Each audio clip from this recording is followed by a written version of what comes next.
today's video, I want to talk about why your ASD spouse lies about small things and avoids accountability.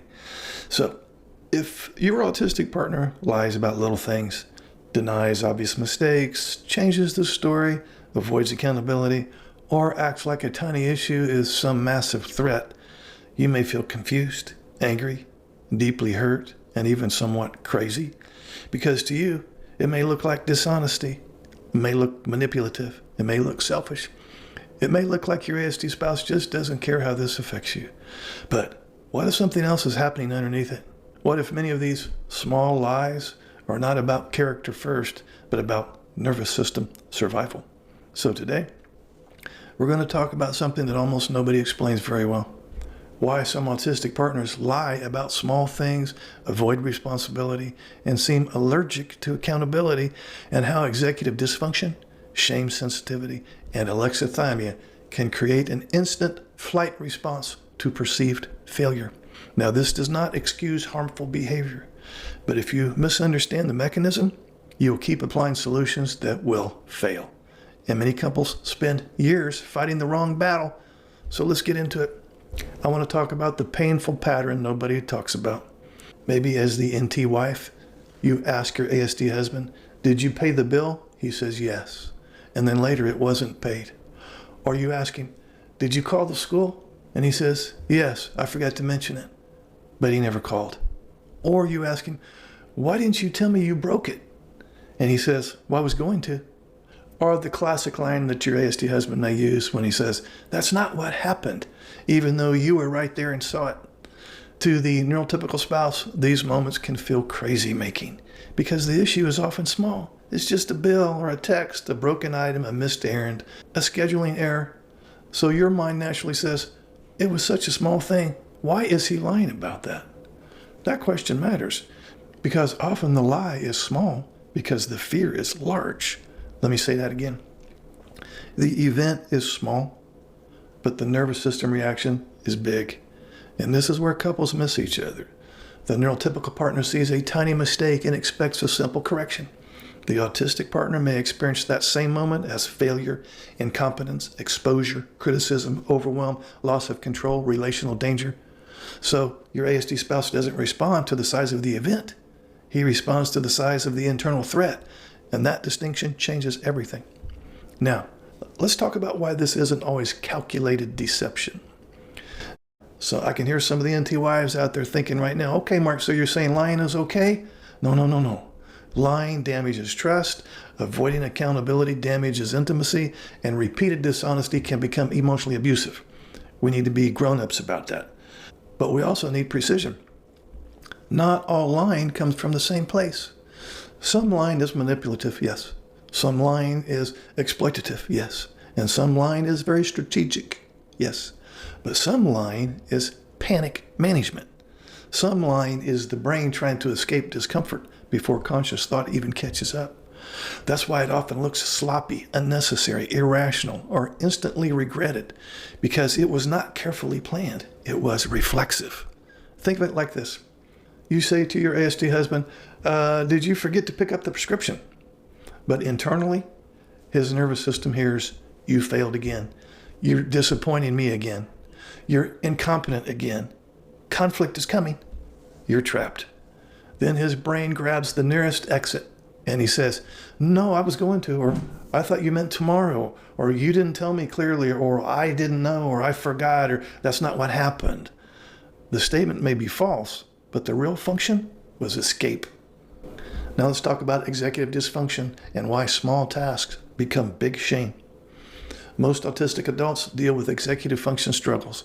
That can include task initiation, memory retrieval under stress, sequencing, time awareness, follow-through, transitions, prioritization, and mental disorganization. So a task that looks simple externally may be surprisingly hard internally. For example, pay the bill, call the dentist, return the form, reply to the text, put away the package. Then, when these things don't get done, the neurotypical spouse may understandably ask, "Well, why didn't you just do it?" But if your ASD partner has years of feeling behind, criticized, confused, or inadequate, that question can land like, "What is wrong with you?" Now shame enters. And shame makes honest accountability almost impossible, because accountability requires emotional stability. In other words, you need enough nervous system regulation to say, I dropped the ball, my bad. But when dysregulated, the brain seeks self-protection first. That's when truth gets bent, not because truth doesn't matter, but because survival feels more urgent. Now let's talk about alexithymia, when your ASD spouse doesn't even know what he feels, okay? Alexithymia means difficulty identifying, understanding, or expressing emotions.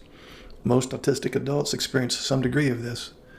So imagine your ASD partner feeling dread, embarrassment, panic, shame, fear of criticism, but he can't clearly name it. He just knows something feels bad, very bad, fast. So when you, as the NT wife, ask a direct question, your ASD spouse doesn't say, well, I feel ashamed that I forgot and I'm afraid of disappointing you. It's not what he says, that's what's going on. But he doesn't have access to that sentence in real time. Instead, he feels pressure and reacts defensively. That's why you, as the NT spouse, may get denial, stonewalling, blame shifting, changing details, irritability, shutdown, sudden anger. Sometimes the lie is covering the mistake, but sometimes it's covering the emotion that your ASD spouse can't process. That's a huge difference right there. Let's talk about the logic gap between partners. This is where the neurodiverse couples get trapped. The neurotypical spouse says, well, if you just tell the truth, this would be over in 2 minutes. Yeah, that's very logical. But the ASD spouse's nervous system says, if I tell the truth, I'm entering danger. So you, as the NT wife, see simplicity. Your ASD spouse experiences threat. Then both think the other person is irrational.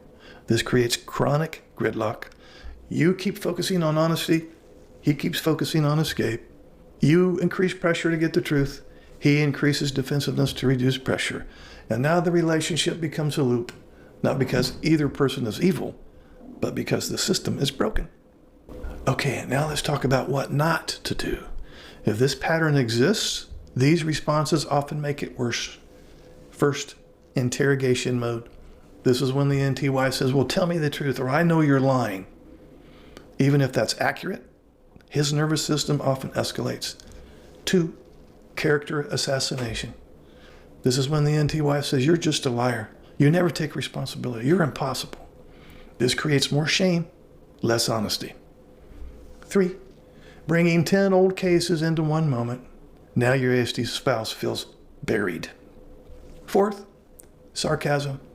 The NT wife says, wow, shocking, another lie. Imagine that. That may feel satisfying to you in the short term, but it's going to deepen your ASD spouse's avoidance.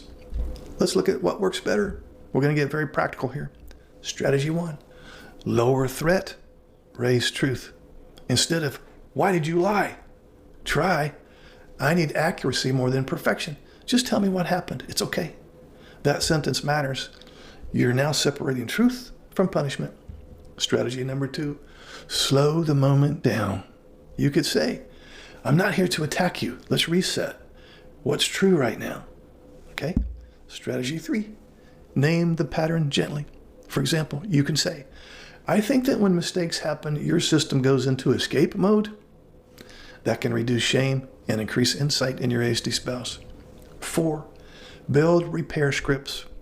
The ASD spouse can create pre-agreed phrases like, okay, I'm sorry, I panicked, or I need a minute before answering, or the first answer I gave was defensiveness, or let me correct that. These are gold. Strategy number 5, reward honesty immediately. If your ASD spouse doesn't admit the truth, don't punish the confession more than the mistake. If every confession becomes an explosion, you can bet that concealment will grow.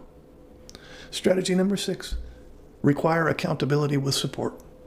You can be compassionate and firm. For example, the NT wife can say, you know what, I understand you panicked, but I also need repaired trust.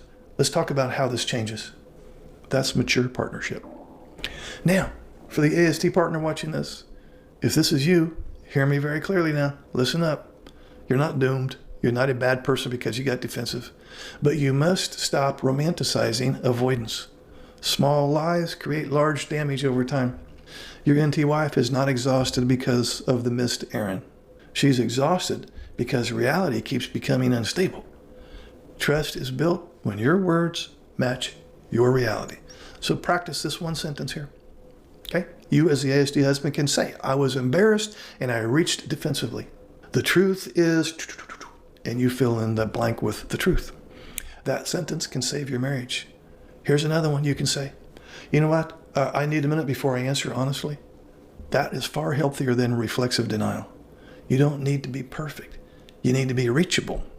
Now, if your ASD partner lies about little things, it is the vast majority of cases that there's no malicious intent there. It often means that his nervous system experiences mistakes as danger. But let's be equally clear here. Understanding the mechanism does not mean tolerating ongoing harm. The goal is not excuses. The goal is transformation. So we want to move from blame to understanding, from chaos to symptoms, from interrogation to truth safety, and from character attacks to skill building. This is how neurodiverse couples heal. Now, if this describes your relationship, comment below. Small issue, big reaction. I'll know exactly what you mean. And if you want help building accountability, communication, and emotional safety in a neurodiverse relationship, subscribe. We talk about the things almost nobody else explains.